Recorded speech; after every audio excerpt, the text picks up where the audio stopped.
ना रुके हैं कदम अभी और ना ही हिम्मत हारी है, इस बार सिलेक्शन लेना है हम सब ने ठानी है। जय हिंद प्यारे साथियों, कैसे हैं आप सभी लोग? आशा करती हूँ अच्छे होंगे।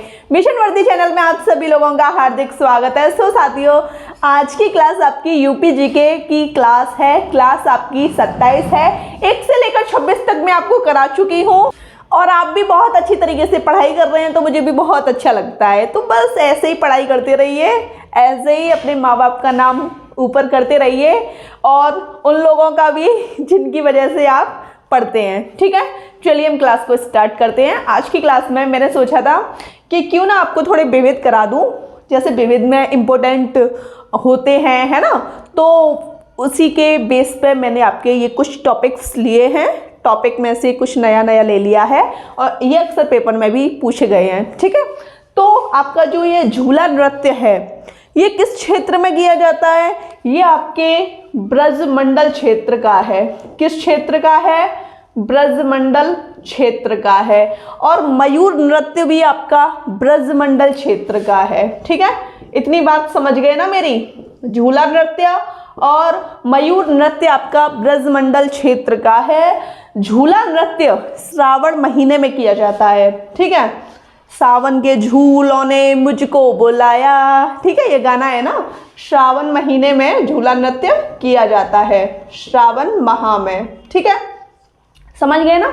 मयूर नृत्य आपका, मयूर बोले तो मोर, मोर के पंख से वस्त्र बनाए जाते हैं और उन वस्त्रों को पहनकर ये वाला नृत्य किया जाता है। ठीक है, समझ गए।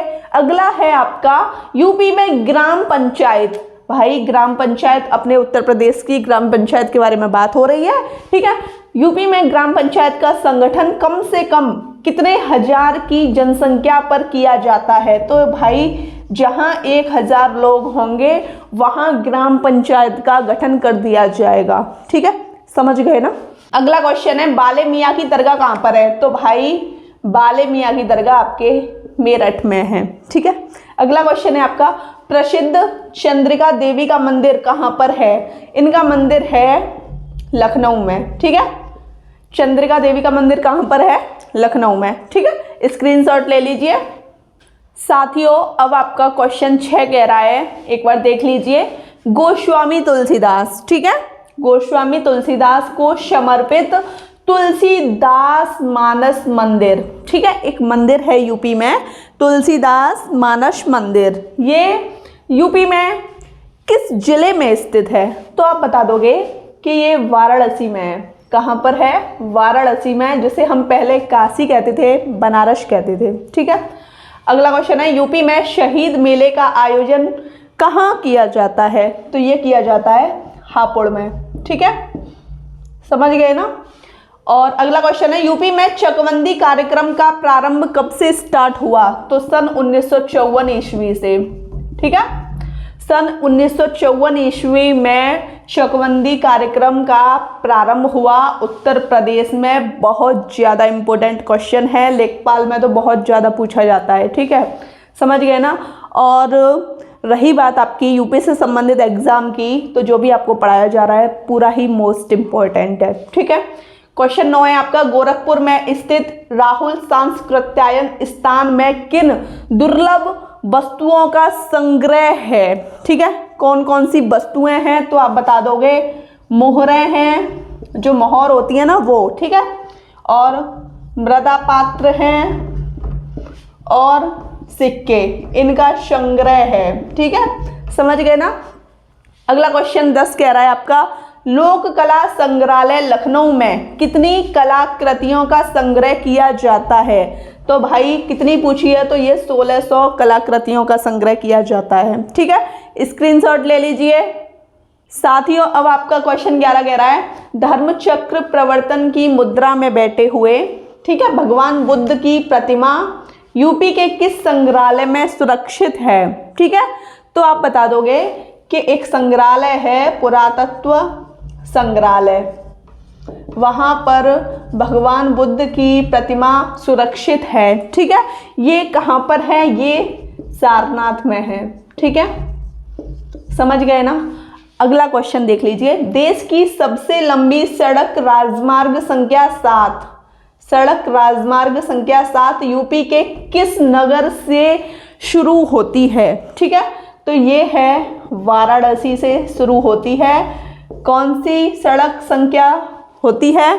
सड़क संख्या 7। ठीक है, क्वेश्चन दे रहा है, एयरफोर्स ट्रिपल स्कूल यूपी के किस जिले में है? तो भाई ये है गोरखपुर जिले में। ठीक है, गोरखपुर जिले में। ठीक है, क्वेश्चन 14 देख लीजिए, नक्काशीदार लकड़ी का सामान, कैसा सामान? नक्काशीदार लकड़ी का सामान यूपी के किस नगर का हस्तशिल्प उद्योग है? ठीक है, तो ये है आपके सहारनपुर का। कहाँ का है? सहारनपुर का। ठीक है, नक्काशीदास होगा, हस्तशिल्प होगा।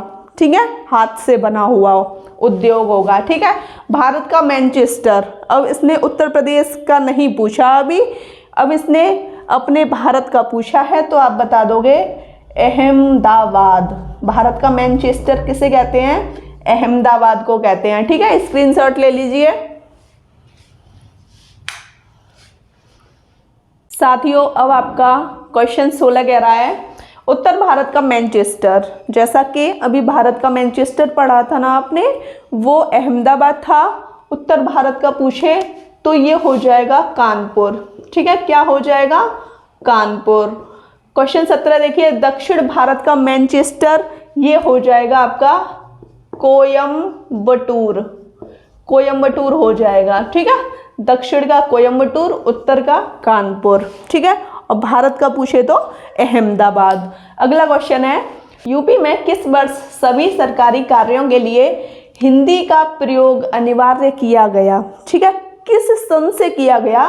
सन 1968 से सभी कार्यों के लिए हिंदी का प्रयोग किया गया। ठीक है, क्वेश्चन 19, देश का तीसरा रेल कोच फैक्ट्री स्थापित किया गया, कहाँ किया गया? ये रायबरेली में स्थापित किया गया। ठीक है, तीसरा रेल कोच फैक्ट्री कहाँ स्थापित किया गया? रायबरेली में। अगला क्वेश्चन है आपका, ऊंचाहार विद्युत परियोजना कहाँ पर है? ये भी आपके रायबरेली में है।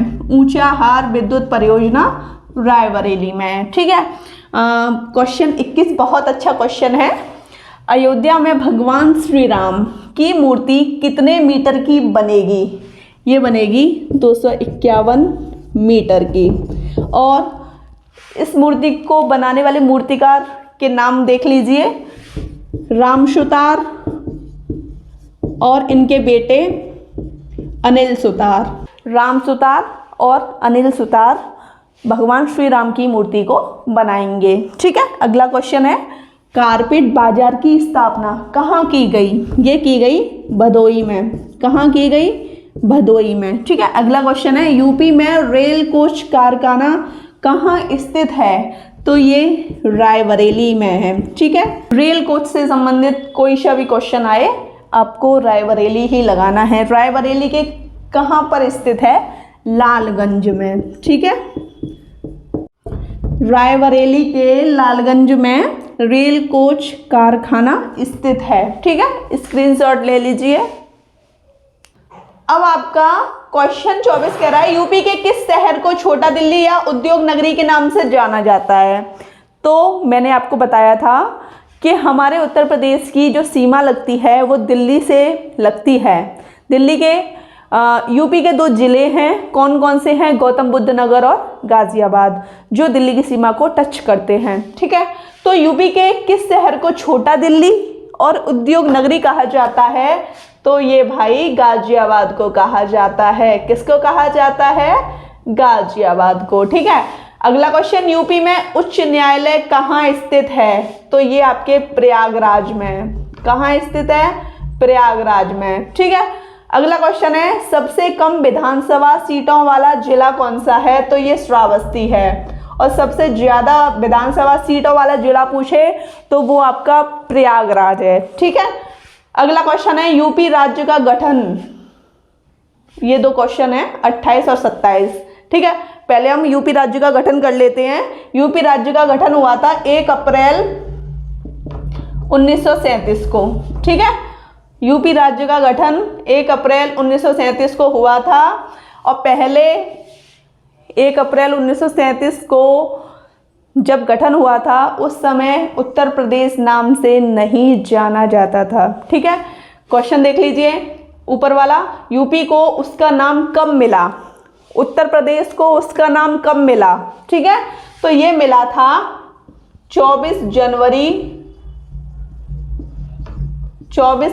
1950 को हम उत्तर प्रदेश नाम से जानने लग गए, यूपी नाम से जानने लग गए। ठीक है, ये दो क्वेश्चन आपको अच्छे से समझ आ गए। क्वेश्चन 29 देख लीजिए, यूपी में एक बब्बर शेर सफारी कहाँ स्थापित किया गया है, तो ये स्थापित किया गया है इटावा में। एक बब्बर शेर सफारी, ठीक है, इटावा में स्थापित किया गया है। अगला क्वेश्चन है, मिर्जा गालिब का जन्म कहाँ हुआ, ये हुआ था आगरा में। ठीक है, इंपॉर्टेंट क्वेश्चन है, स्क्रीनशॉट ले लीजिए। साथियों, आज की क्लास के टॉप 30 क्वेश्चन आपको कैसे लगे मुझे कमेंट सेक्शन में बताइएगा। वीडियो अच्छी लगी हो तो चैनल को सब्सक्राइब कीजिए, लाइक कीजिए, शेयर कीजिए। और लाइव क्लास में ये सारे क्वेश्चन आपसे पूछूंगी और मैं उम्मीद करती हूँ आप लोगों से कि आप मुझे आंसर करेंगे। ठीक है, तो किसी की उम्मीद मुझे पता है आप नहीं तोड़ोगे और हम आपको अपना मानते हैं, आप हमें अपना मानते हैं, तो इसी के जरिए हम पढ़ते हैं और हम पढ़ाते हैं। ठीक है, तो मैं बस यही कहना चाहती हूँ। वीडियो अच्छी लगे तो चैनल को सब्सक्राइब कर देना, लाइक कर देना, अपने दोस्तों के साथ शेयर कर देना। ठीक है, जय हिंद।